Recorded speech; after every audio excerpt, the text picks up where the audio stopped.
Hello दोस्तों, आज हम लोग बहुत ही इंपॉर्टेंट टॉपिक में बात करने वाले हैं 23rd law commission of India.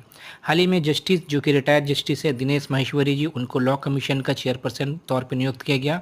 और ये जो 23rd लॉ कमीशन बना है ये 1 सितंबर 2024 से लेके 31 अगस्त 2017 तक इसका कार्यकाल रहेगा। 3 साल का कार्यकाल रहता है। ये अडक कमीशन बनता है और इसमें जो भी चेयरपर्सन बनते हैं वो हाई कोर्ट या सुप्रीम कोर्ट के रिटायर्ड जस्टिस रहते हैं।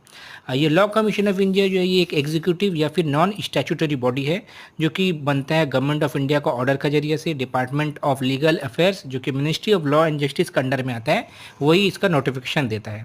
और मौजूदा जो मिनिस्टर है ministry of law and justice के, उनका नाम है अर्जुन राम मेघवाल जी, जो कि इंडिपेंडेंट चार्ज में है।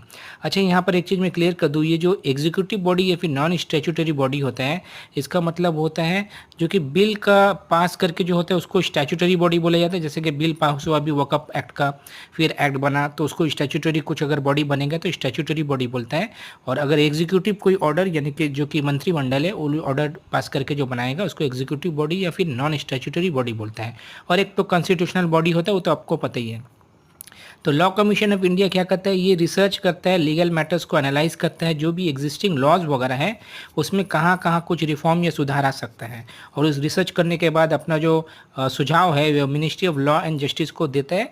अब वो ministry of law and justice का ऊपर ही वो उसको कबूल करता है कि नहीं करता है।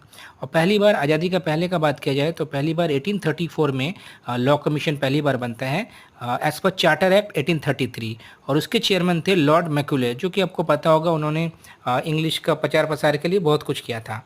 बट हाँ, आज़ादी का बात किया जाए माने 1947 का बाद पहली बार लॉ कमीशन बना था, first law commission independent India का 1955 में।